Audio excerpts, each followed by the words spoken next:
Hello, Tucson. Hello, Tucson Unified School District in particular.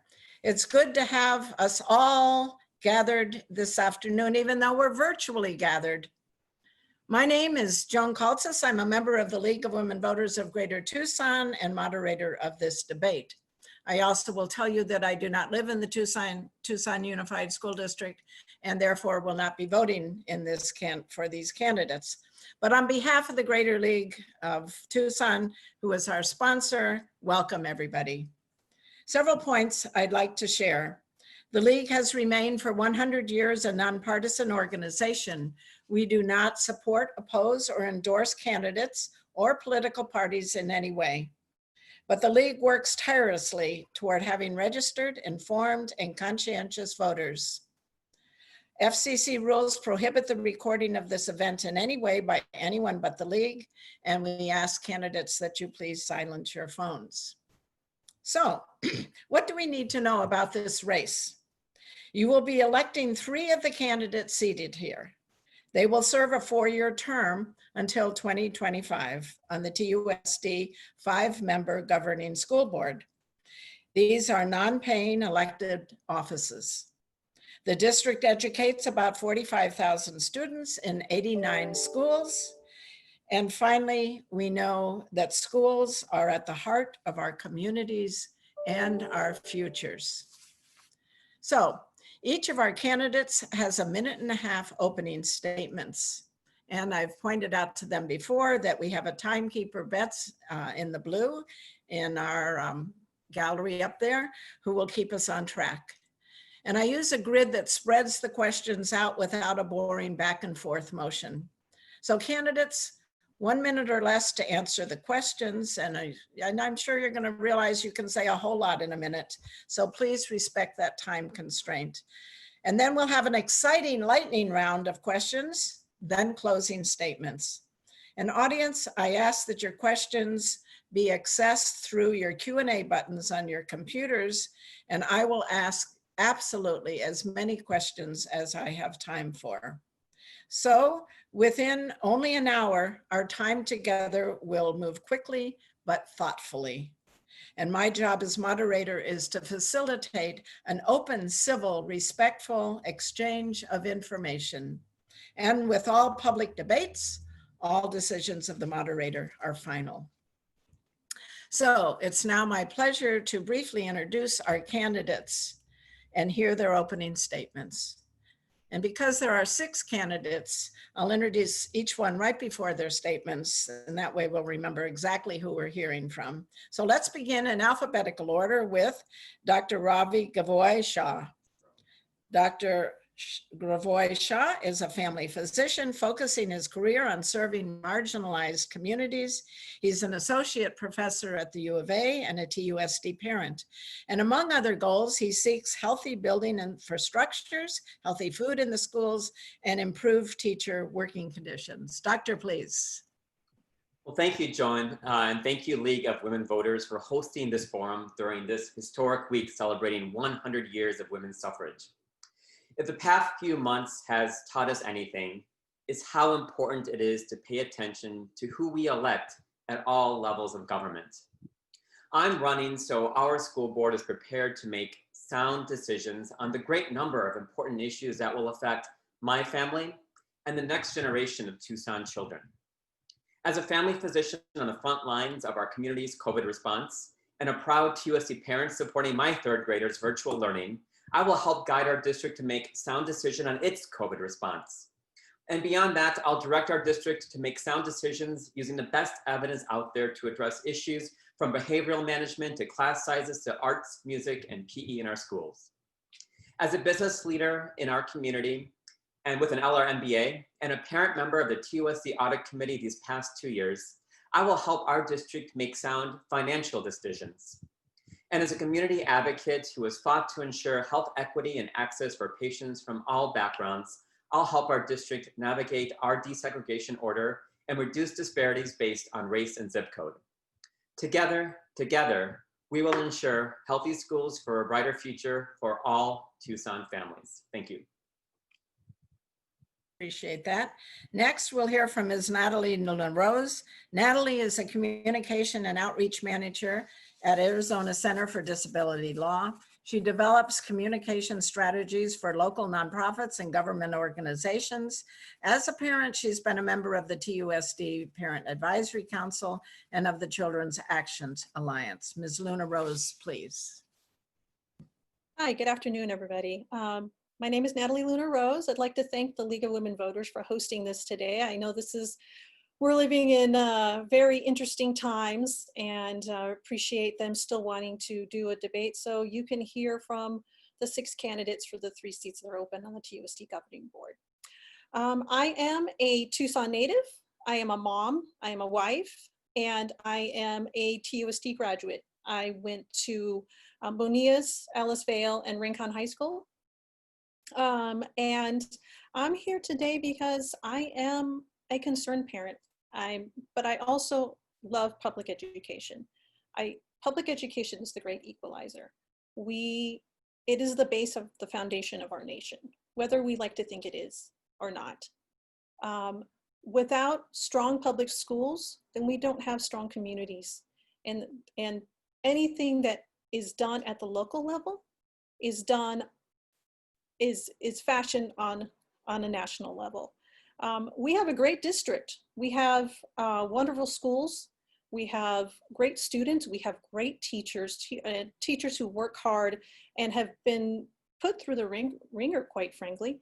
And so I want to support them as a parent, as a community member, and help guide the district into into the future. Thank you. Next, we have Mr. Nick Pearson. Nick has worked in the financial services industry as a financial advisor.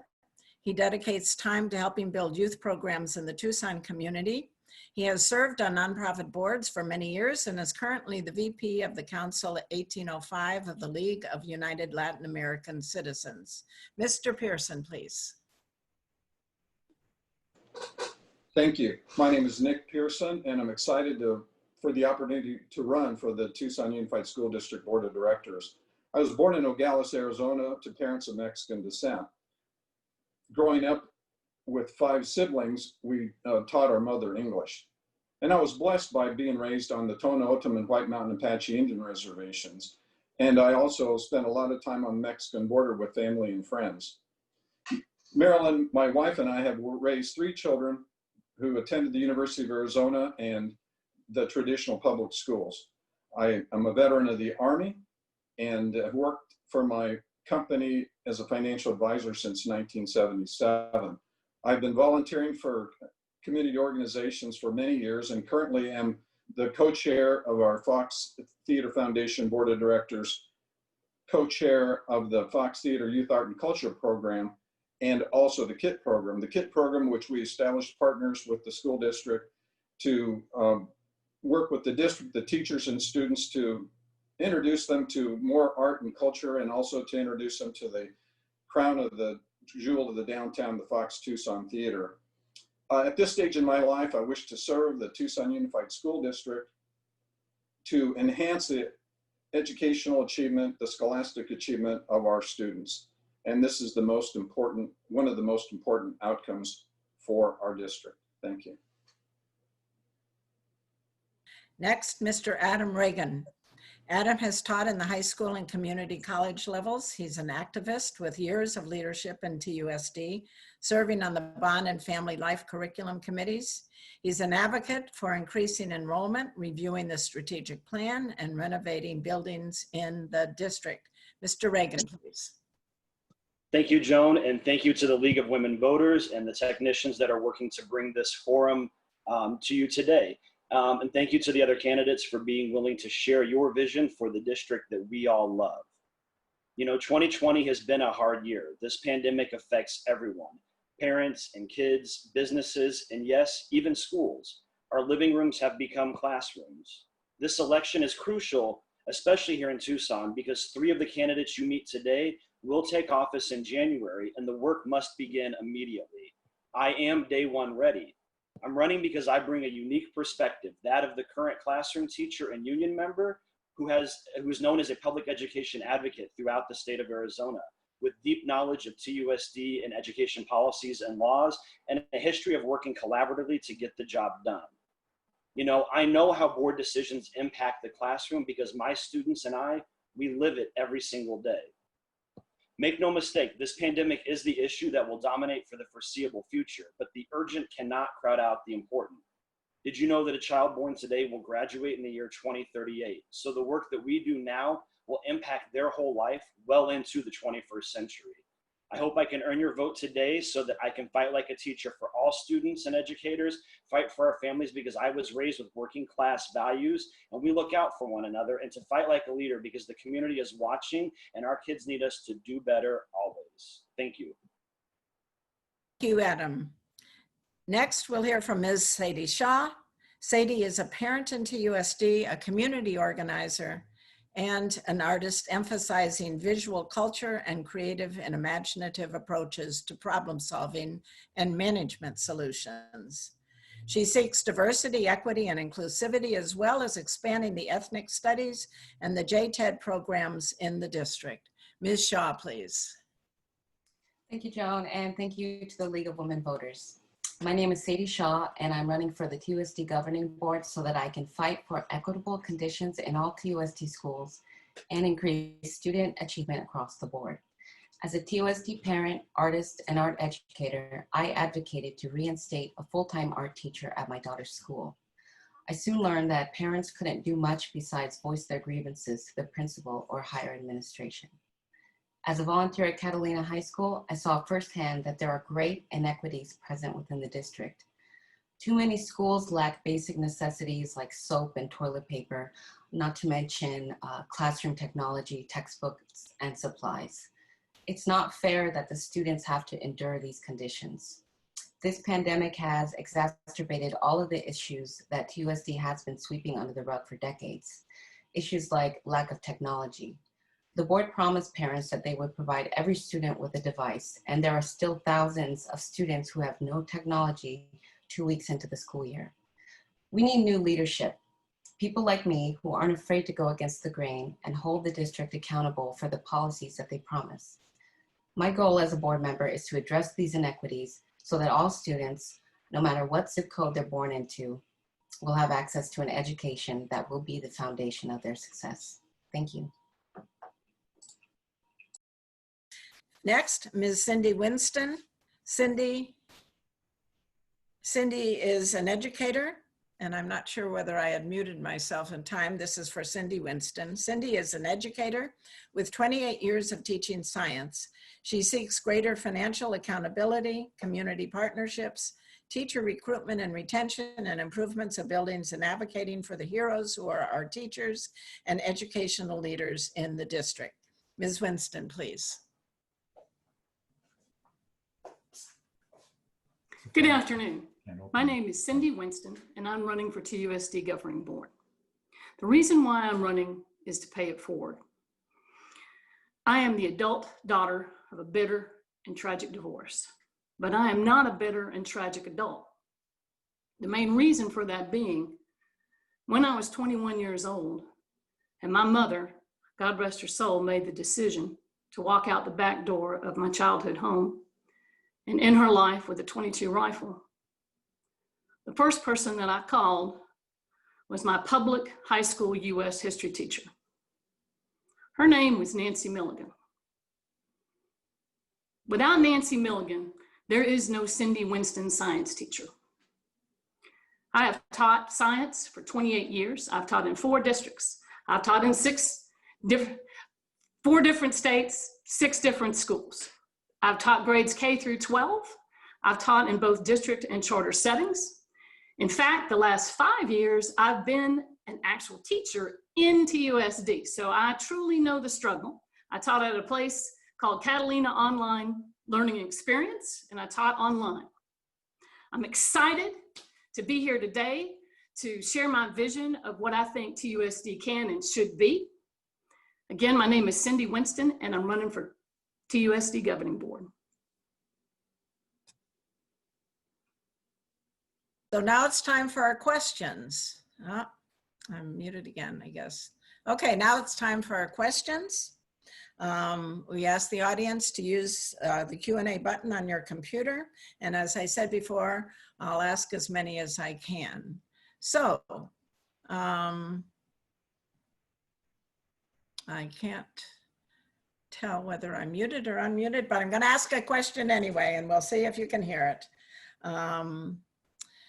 What are the 6 candidates' concerns on opening TUSD public schools this fall in face of the COVID-19 pandemic? And I'll start, Ravi, with you, please.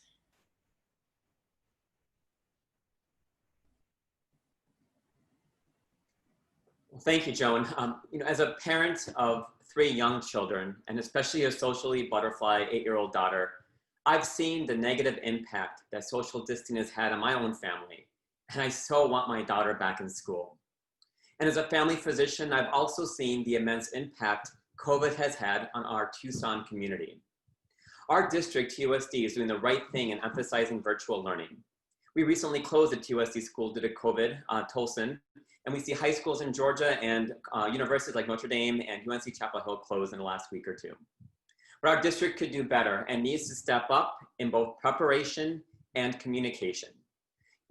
Sadie mentioned, computers are missing. I know a school in a mostly Latino community that's got 250 computers yesterday, 2 weeks into the school year. And as a parent, I felt communication has been inadequate. And I didn't know my own daughter's schedule or how she was going to learn until the night before school started. TUSD can and must do better, and we have to get our COVID response right because literally lives depend on it.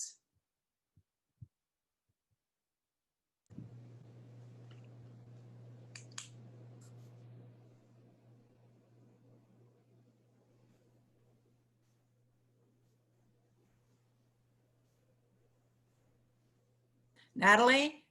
Yes, I'm sorry, Joan, I did not hear you there at the moment. I'm sorry. It's okay. No. I am a parent. I have a 7th grader at Alicevale Middle School. And I am more than happy to keep her at home right now until it is safe to go back to school. I appreciate TUSD following the recommendations of the Pima County Health Department. I think that is the right agency that we should be listening to, and of course the CDC and their recommendations. And I know that the district has discussed not going back until October. And I realize it's stressful for families. It's stressful for my own. I'm working full time from home and making sure that she's getting on the computer in the morning and checking in on her classes and checking in on their homework. And I realize the strain, but I do agree with both Ravi and Ms. Shaw that TUSD needs to communicate better, because I myself did not get a lot of information until a couple days before, and it was a very stressful time. So lives are at stake and we need to do better. Please.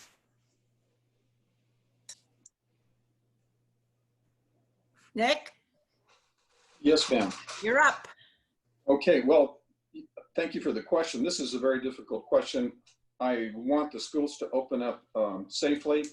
I want the school to be using the most current information in terms of infection rates and safety concerns for the children. So, gosh, in board session and executive section and working with the staff and administration, this is something that we could be working on probably for a number of years, because COVID's going to be around for a while. So I tend to agree we need to open up in a manner that's safe and efficient, but certainly the achievement gap with our students is getting wider. There's so many students that don't have the adequate resources that we need to address.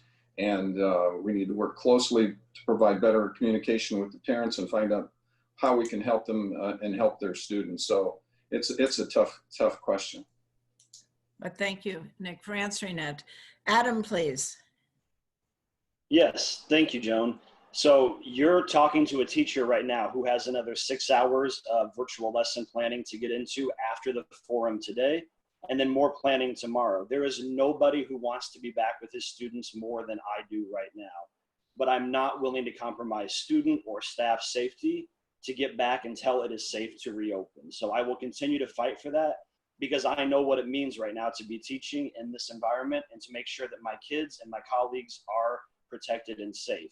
We've heard about the laptop issue and that TUSD did not get one-to-one devices to our students. Another way they failed to communicate was sending out, after the close of business, a timekeeping log and failing to tell parents why we needed that information to be captured, right? We need our parents to log all the minutes that students are working so that we can keep funding and show that our students are engaged. A simple conversation makes parents happy, and I'm happy to have that because that's what I do as a teacher every day in the classroom. Thank you.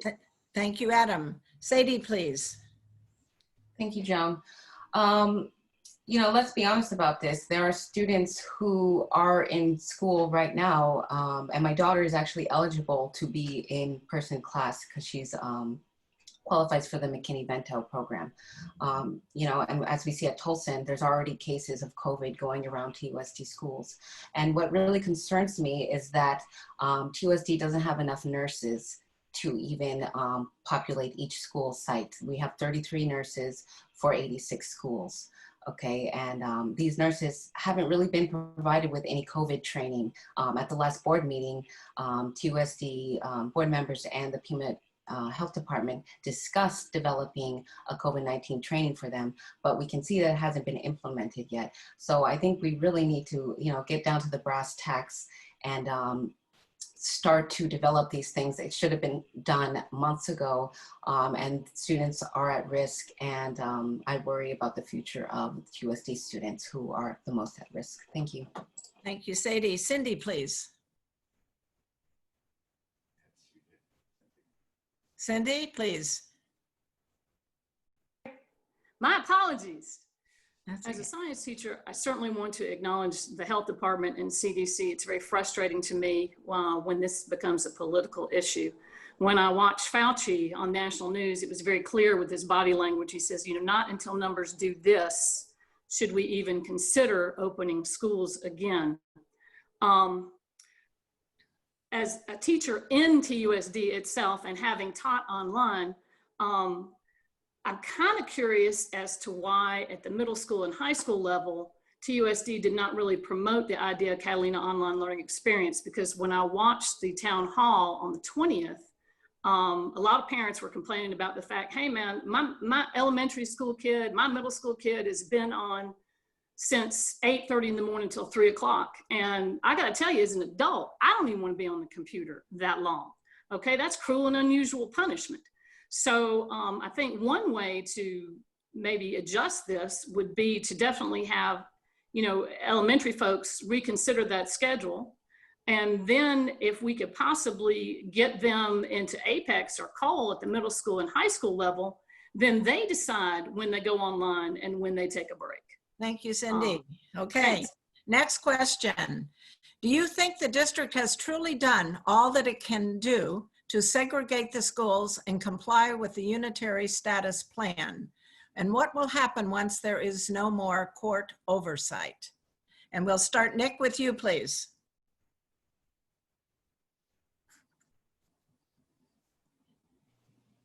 Anticipate that the unitary status plan will be satisfied to the satisfaction of both the plaintiff, the district, and the administration. So that's certainly going to take a lot of pressure off of the school financially, and that's certainly one of the biggest, one of the problems that the district faces, and you know, we've got to work on it. Thank you. Thank you, Nick. Ravi, please. Ravi. Well, I'm also in favor of receiving full unitary status, but once the legal oversight ends, the work that's inherent in the desegregation order, it needs to continue. I'm spent my entire career as a family physician fighting for health equity and access for communities of all backgrounds. And I will take that same drive to my work on the TUSD governing board, fighting for educational equity and to reduce the disparities inherent in our district. In some ways that we do that, there's a lot of work to do. In some ways we can do that is making sure we first understand the problem and understanding the finances with accountability and transparency so we know where the money is truly going. We do that by recruiting and retaining a diverse workforce and engaging students by ensuring they see themselves with an effective CRC curriculum. We do that by making sure we have enrichment through the arts, music, and PE in each and every school, and that we have the behavioral supports and discipline that's truly fair for everyone. And again, last thing is that we make sure that we work with the community collaboratively before decisions are made. Thank you, Ravi. Sadie, please. Thank you, Joan. The Unitary Status Plan has two essential pillars: integration and academic achievement. The board likes to make it seem like academic achievement is not a part of the desegregation order, but I assure you that it is. The Fisher and Mendoza family first brought the case to court because they saw that African-American and Latino students were not receiving an equal education in TUSD. And if you know anything about TUSD, you can see that those issues are still very prevalent in a lot of schools across the district. The board liked to say that, you know, this is a problem across the nation, that racially concentrated schools are, you know, typically failing in a lot of ways. But there are a lot of schools, low-income schools with high concentrations of Black and Latino students who are excelling. And so the $64 million a year that we are paid should be going to the schools so that these inequities can be solved. Thank you. Thank you, Sadie. Cindy, please.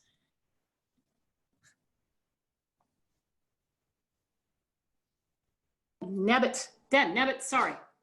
As a science teacher, the way I would like to approach this is insisting that science be prioritized. Now, I'm not saying science curriculum has to be the main dish, but I would appreciate it at least being a side dish. I think part of the issues that we're having right now with COVID-19 is because science has not been emphasized enough in our education. And I am proud of the fact that my entire career has been in at-risk, inner city schools in 4 different states. And science is one of those things that is the great equalizer. I'm proud of the fact that my son, Zach, who's a graduate of Sabina High School and University of Arizona, sits in an office with a former student doing, Andrew Corrales, doing satellite research for the USDA. And so I would like to see more science curriculum in order to raise the tide, to raise all the boats. Thank you, Cindy. Adam, please. Yes, thank you, Joan. So we've heard some good remarks from the candidates so far, and I appreciate that. This is one of the big issues facing TUSD right now. We have been under a court order for 40 years. As Ms. Shaw brought up, the Fisher and Mendoza plaintiffs originally brought because of academic concerns and academic achievement.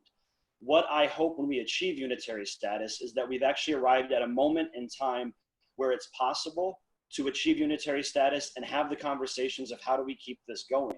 But make no mistake, you're finding a board member who is going to ask for questions to be answered like Ms. Copeland brought before the board now 16 months ago when she asked for data about disparities in punishment that our students are facing.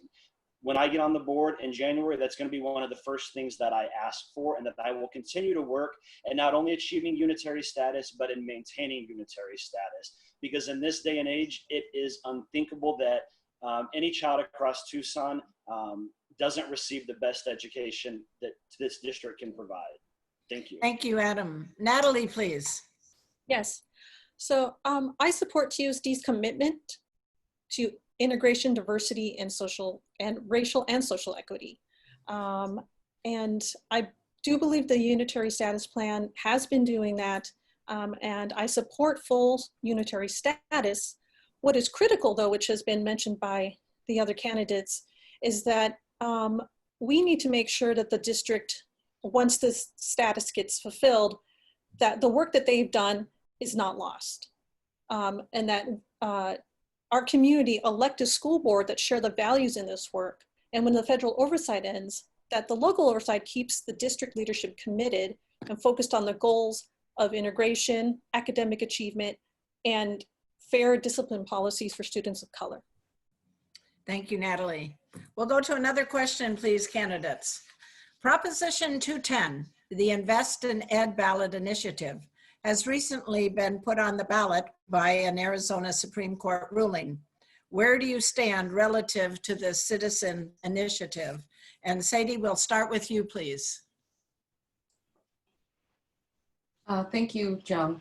I absolutely support the Invest in Ed initiative, and it's ran by parents, ran by teachers, and I greatly appreciate all of the efforts that they did to get that on the ballot, and then again to make sure that it stayed on the ballot. And so I'm in full support of the Invest in Ed initiative. And I will definitely, as a board member, make sure that those funds go to the teachers and doesn't get reallocated for things that it shouldn't be. Thank you. Thank you, Sadie. Nick, please.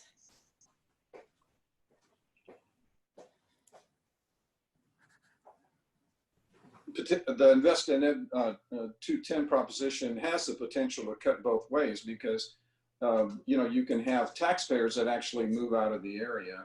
There's other locations that they can move to. So I hope that if it passes, that it doesn't have that But having said that, we do have to make sure that the funds do get into the classroom and improve the resources that we need to help our students' academic achievement. Thank you, Nick. Adam, please. Thank you, Joan. I worked my tail off this summer to ensure that not only my signature, but that of the entire community could be registered on this petition. And I am thrilled and overjoyed that the Supreme Court upheld that fundamental right of citizen legislation through the ballot. I'm going to work my tail off to make sure that this initiative passes, that Invest in Ed becomes the law of the state of Arizona. I know for a fact, my colleagues and I just had a conversation with someone this week about leaving the classroom because they can't afford to stay on this current pay schematic. So I'm going to work hard to make sure it passes. And then once I'm on the board, I'm going to make sure that we follow not only the letter, but the spirit of the law in distributing those funds. One important element of it is that it helps fund our CTE and AP programs. And I want to make sure that our career and technical education is there into the future for all of our students. So I will work very hard to pass the Invest in Ed. Thank you. Thank you, Adam. And Natalie, please. I 100% support Invest in Ed. As Adam, I was out this summer helping with signatures. TUSD and many of our districts across the state remain underfunded. We need to advocate our elected officials for better policies, sustainable funding, and strong public schools. We're ranked 49th in education. And this money from Invest in Ed will bring us to a level that we need to be and should have been a long time ago. And I highly encourage every Arizonan that cares about education to contact our governor and legislature and ask them to support public schools, specifically Invest in Ed. Thanks so much, Natalie. Cindy, please.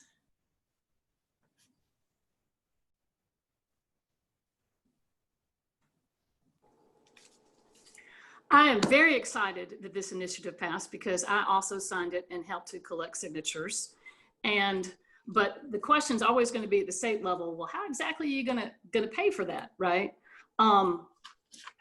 This is a list of biotechnologies from Biz Tucson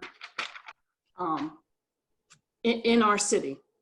Again, as a science teacher, in addition to having this referendum on the ballot, I want to have some serious discussions with the industries and the corporations that are making the money here that could actually fund this to its fullest capabilities. And I spent a long time writing a lot of emails to these folks saying, hey, if this doesn't get put on the ballot, could we please make sure the third time around we get it right? But very pleased that it did pass, and still want to have the conversations with the businesses as well as property taxes and getting this funded. Thanks. Thank you, Cindy. And Ravi, please.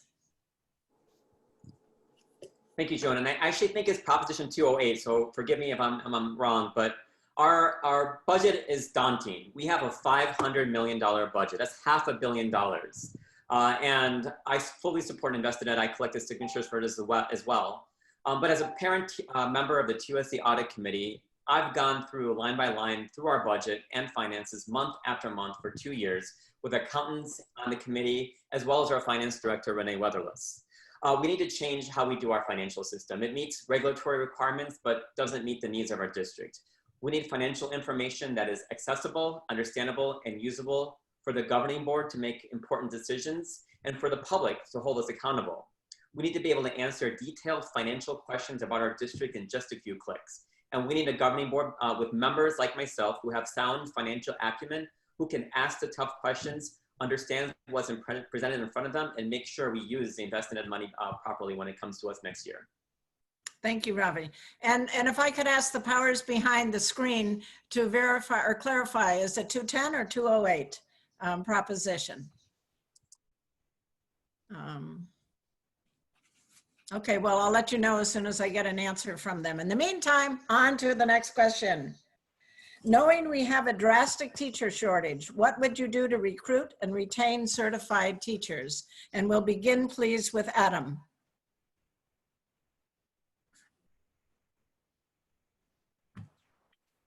Sorry about that one. I had a chat coming through from Lucy. It is Proposition 208, just so everybody knows. To recruit and retain, we've got to be a district that folks want to work in.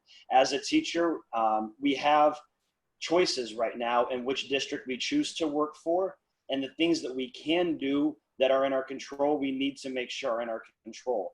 I fully support working with TEA and other bargaining agents to make sure that our workers are taken care of, because if we listen to the employees, we can make those changes that are needed site by site and across the whole district. You find somebody in me who has gone through the hiring process not once, but twice with TUSD, and in fact, wasn't paid for when I worked summer school with the district. And I'm not trying to get my money. I'm trying to point out the fact that getting hired at TUSD is probably one of the most difficult things you can do. And then the choice faces you every single day. Do you want to stay with the district or do you want to move on? I want to keep the high qualified teachers in our district as well as staff members. So I'm going to work towards that. Thank you. Thank you, Adam. And Sadie, please. Thank you, Joan. I think first and foremost, what we can do to retain teachers is to pay them better. A lot of the times, you know, teachers, we're not receiving their performance pay. If you look over the years, TUSD has had issues with kind of giving the teachers the money that they deserve. So we need to stop all that and pay teachers what they're expected to receive.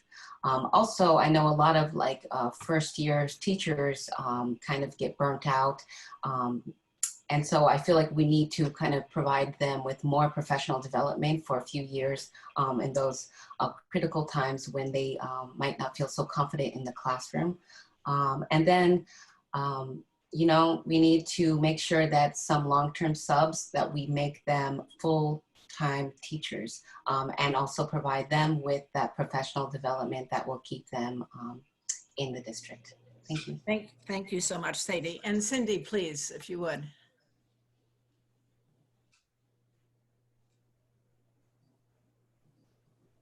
All right. First and foremost, teachers need to make a living wage. Okay, one of the reasons why I have the energy to run for school board is because I'm married to a doctor and I'm white. Okay, that's the bottom line. Last week, I was hired by 3 families. They were able to pay me my base salary for TUSD. Something's wrong in a state where if 3 families can get together, in addition to paying their mortgage and all their other bills, can get together and pay me my base salary, okay? So living wage for teachers that are professional, you know, you have a professional degree, they need to be start paying for that. That's the bottom line. That's how you encourage people to go into teaching, and that's how you retain them. Thank you, Cindy. Ravi, please. I'm going to add 2 things. You know, first, I'm married to an educator. My husband spent most of his career as an elementary school teacher and spent 4 years as a principal right here in TUSD. And the teachers he recruited would oftentimes sit in HR purgatory, sometimes for weeks. And many were poached by the other districts. We can't lose teachers that want to work for TUSD because of bureaucracy. And we must first fix HR and make sure we have an efficient process. Number 2, respect.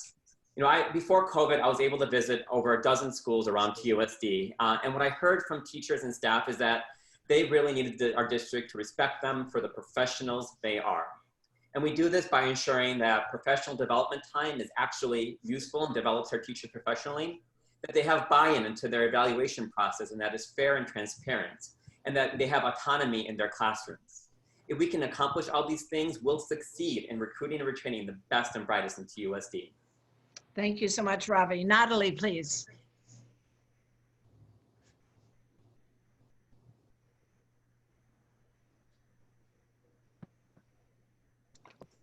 Okay, sorry about that. Teachers need to be respected, both in and out of the classroom.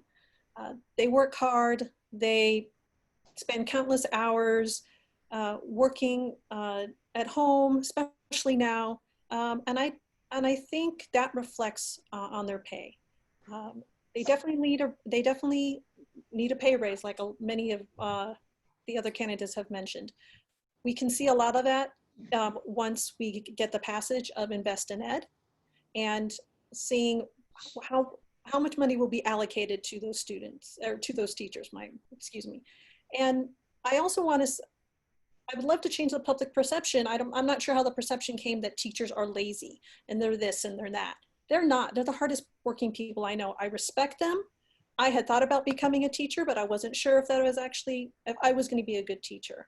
And I've met many throughout my travels as a student, but now as a parent and being very active in my daughter's schools. Thank you, Natalie. And finally, Nick, please.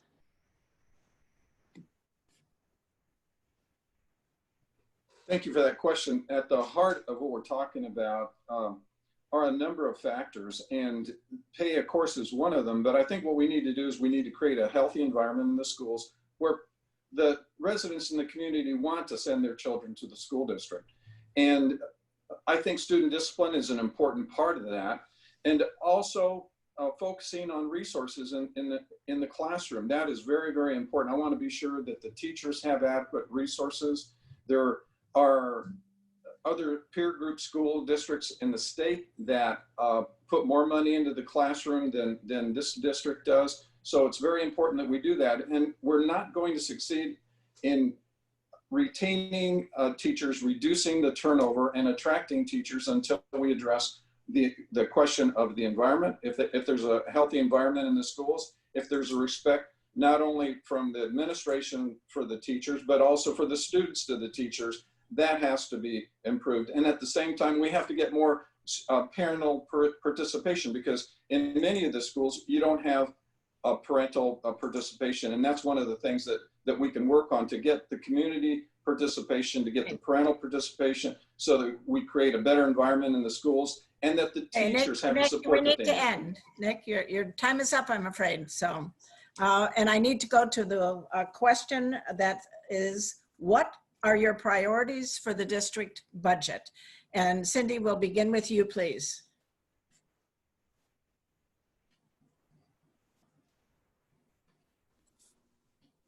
So when we examine the budget for this year, we're doing okay because we got federal assistance with the COVID, okay? But my concern is, if you can look at I feel like Ross Perot, if you look at my pie chart here, okay? My concern is that only 51% goes into the classroom, okay? The goal is for less than or greater than 9% to be administrative, and we're aiming for that. We got about 8.5 doing that. But then there's this big chunk here, and I really want to examine that and figure out, is there a way we could reallocate those funds and to get more over in this 51% here? Because again, prior to COVID, the last 3 years, we have not had any money to start out the current school year left over from the previous year, and that you just don't want to do that. So yeah, my first concern is to take care of the budget. Thank you. Thank you, Cindy. And Adam, please. Thank you, Joan. I do want to point out that part of the issue in classifying classroom spending is that the Auditor General requires certain expenses to be classified as classroom and other things to be classified as non-classroom. And I think the district needs to do a better job of communicating what goes into the child's education, what goes into running the school, and making sure that we look for actual ways to be more conscientious about our budget. As Ravi mentioned earlier, we have a $500 million budget. It is huge. And we know that we're probably going to be facing some mid-year budget adjustments because of the pandemic. So that will be on the new board members that come in.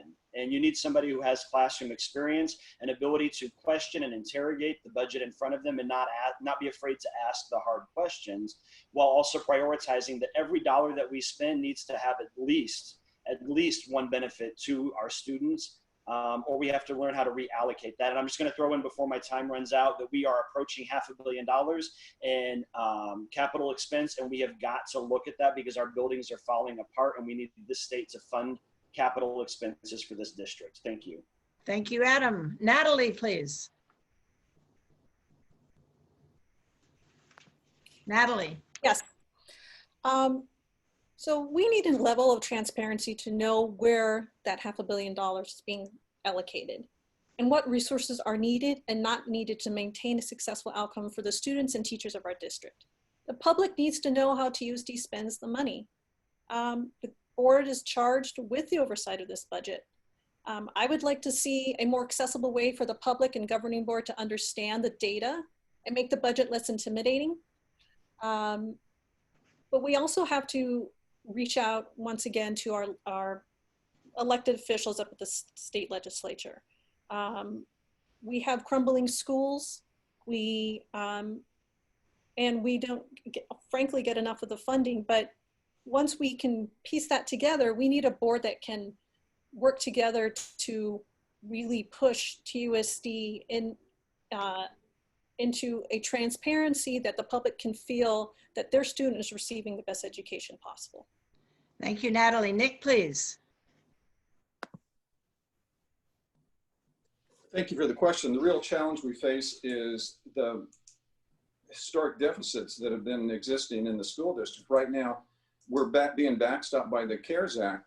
And when the ADM comes in here towards the end of the year, we're going to really find out how big a hole the school district is in. So that's probably one of the biggest issues, in addition to how to open the schools safely, is that we're going to be facing as a board, is to how are we going to backstop these shortages. CARES only is backstopping us about 2%, but historically the school district has been going in the hole about $4 to $5 million a year. So this is really a serious issue, and we're going to know more about it here as towards the end of the year when the budget shortfall is really revealed.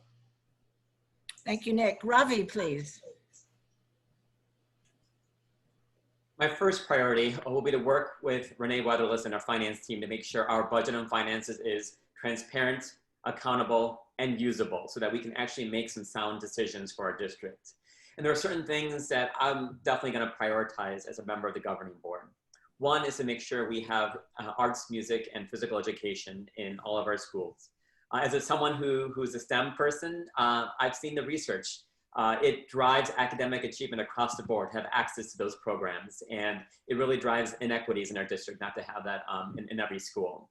Number two, make sure we have funding prioritized for behavioral supports for our district.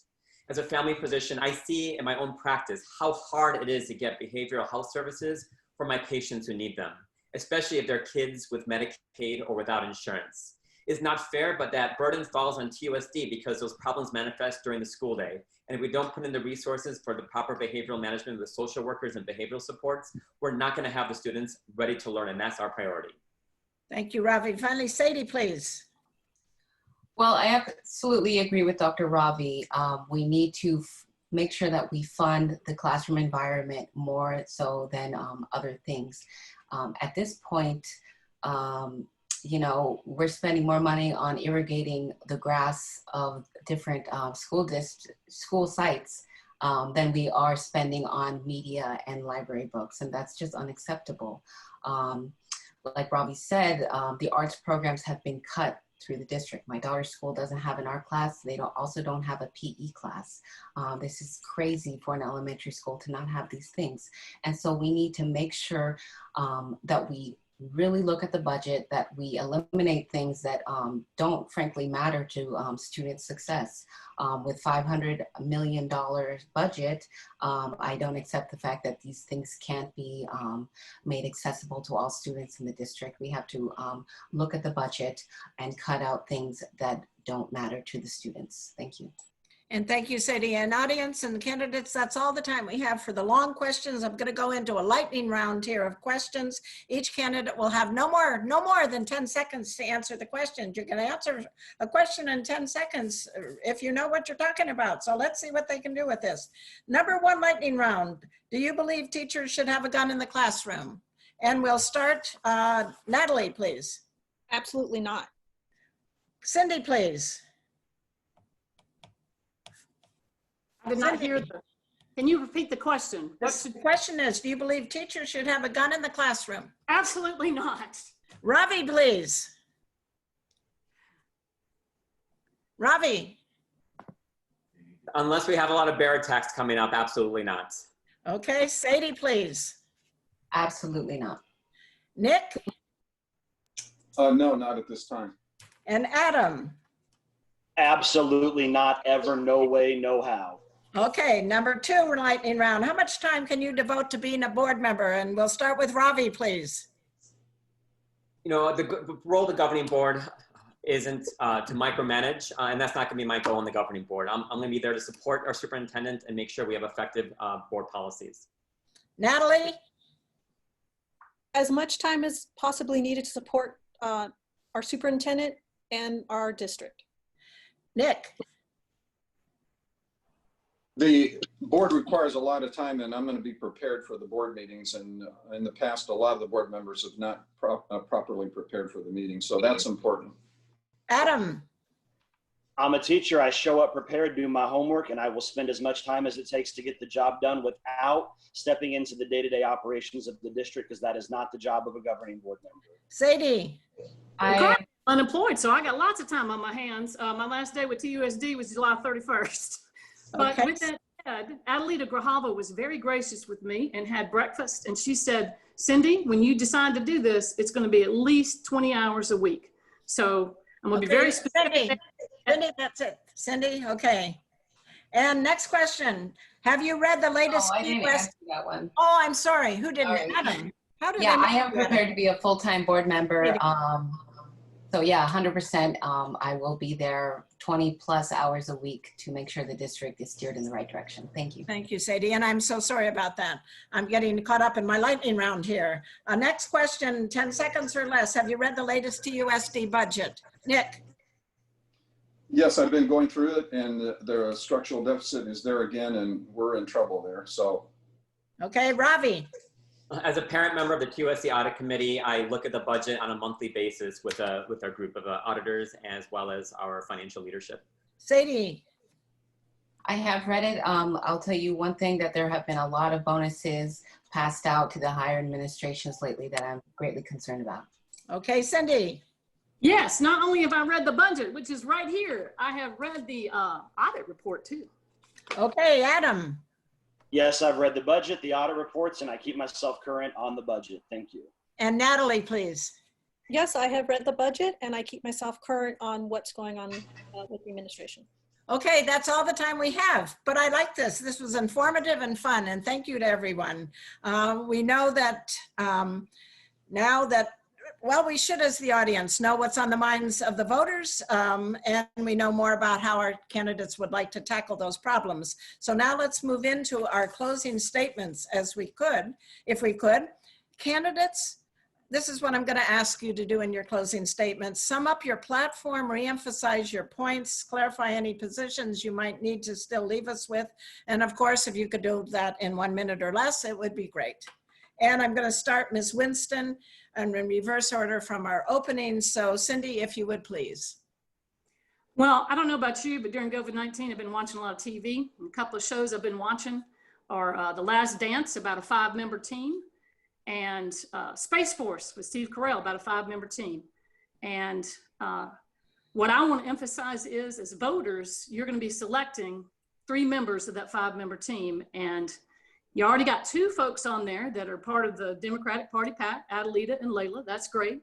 But the next 3 need to be individuals who are going to fight for students and the people that support those students, and that would be certified and classified staff. I have the most experience of any of the candidates in education, 28 years. And I'm proud of the fact that I have both Democratic and Republican support when you look at my list of financial donors. Also, I have support from teachers, and most of my support has come from teachers, and teachers are a tough crowd and they don't have a lot of money. So when they... Okay, Ms. Winston, thank you so much. Ms. Shaw, if you would give us some final words, please. Thank you. We need to listen to students. We need to listen to parents, teachers, and employees. We need to examine the budget and see where the money is being mismanaged. And we need to make sure that the priorities of students come first. I know I'm different from all the candidates running, but that difference makes me uniquely qualified to serve on the board because I share the lived experience of families in the district. I might be the first board member in history whose child qualifies for free and reduced lunch. See, the issues of TUSD are not an abstraction for me. They are the real world problems that have impacted my family, my father's generation, my neighborhood, and all of Tucson. When elected, I will bring accountability and transparency to the governing board. I prove that I am an effective community advocate as president of the Sugar Hill neighborhood while serving on the City of Tucson's Public Art Committee and as a member of the League of Women Voters. All of this work and more has prepared me to be a one-of-a-kind future board member for TUSD. Thank you. Thank you, Sadie. Mr. Reagan, a closing statement, please. Thank you, Joan, and thank you to the League of Women Voters for hosting this forum, for the candidates for sharing their vision, and for the community for tuning in, because this district is vitally important to our community, it's vitally important to our educators, and most importantly, it's vital to our students. There are 45,000 kids that are counting on the 280,000 voters within Tucson Unified to make this happen and make the right choice for the next 3 governing board members. We have a unique opportunity now to pick 3 brand new people to the board. Who do you want to have voting or working for you? Do you think that a teacher in the classroom currently and who will stay in the classroom, who is the product of public education, who fights every single day is important? I'm the person for you. I hope to earn your support. I'm asking for your support now, and to also tell everybody in the community that we have a real choice this time. Select Adam Reagan for the Tucson Unified School District Governing Board. And if you need me, please reach out. My cell phone number is 520-500-7811. Thank you. Thank you. Thank you, Adam. Mr. Pearson, please. Thank you, and thanks to the League of Women Voters for this opportunity. My motto for many years has been La Comunidad Primero. That means the community first. And there's no more important part of our community than our children. We have to enhance, we must enhance student achievement. We have to close the student achievement gap. We must close the huge gap in technology that faces many in our district. Our students need to be prepared to compete in an ever-changing workplace that is not only local, but global as well. As a parent, grandparent, businessman, and community leader, I am very well prepared to serve on the TUSD Board of Governors. I'm going to provide the balance and the strong finance background needed to stabilize the school district and find solutions to its history of structural deficits. I'm seeking your vote for the TUSD Board of Governors on November 3rd. Thank you. Thank you, Mr. Pearson. Thank you, Nick. Ms. Luna Rose, a few closing remarks, please. Yes, ma'am. So thank you very much to the League of Women Voters for hosting this today. I believe all students deserve access to a quality education that empowers them to become strong, open-minded people of the future. I believe our teachers and staff deserve a salary that reflects the time and dedication they've invested in our students. I believe all students learn differently and should not be judged based on standardized tests. I believe that we need board members who are not only accessible, but represent us with integrity and transparency. I believe by instilling trust and financial transparency, the public can feel at ease that their students are receiving the best education and services possible from their district. And I believe education should be the top priority of any thriving community. I am a mom, I am a TUSD graduate, I am also a proud Wildcat, and I love Tucson, I love my community, and I want to give back to my community by serving on the TUSD governing board. And I hope that I can gain your support. You also may reach out to me at nataliefortusd.com. Thank you very much. And thank you, Natalie. Dr. Grivois-SHAH, your closing statements, please, Ravi. Well, thank you, Joan, and thank you, League of Women Voters, and thank you all of us in the community who's engaging by being a part of this discussion today. Our schools are at a tipping point. The decisions that the TUSD Governing Board will make in the months and years ahead will not only impact over 45,000 students and their families, but will drive Tucson's ability to compete in the 21st century economy. Experience matters. And I'm asking for your vote because I'm ready to help lead our district. As a family physician, TUSD parent, and married to an educator, I'm ready to help our district during the COVID pandemic. As a business leader and member of the TUSD Audit Committee, I'm ready to help our district succeed financially. And as a physician advocate for my patients and community, I'm ready to help our district ensure educational equity so all Tucson children have the opportunity for an outstanding public education. Please support our campaign and vote for me, RAVI GRIVOIS-SHAH, Dr. Ravi for TUSD, that together we can create healthy schools for a brighter future for all Tucson families.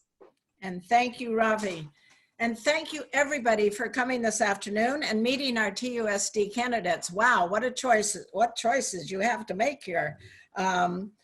You candidates, I just want you to remember something about our candidates here. And I hope that you continue to run a good and civil race, but we all must remember that without the commitment and the expense and the exhaustion and the efforts of these 6 candidates in entering this race and prevailing so far, there would be no race. And we as voters would have no vote. So get those ballots in the mail early, show up at your polling place if you need to on the 3rd, tell your family, friends, coworkers, people everywhere to vote. It's a hard-fought right and an awesome responsibility. And thanks again to everyone. Be well and safe. 3, 2, 1. This is the TUSD candidate debate, signing off.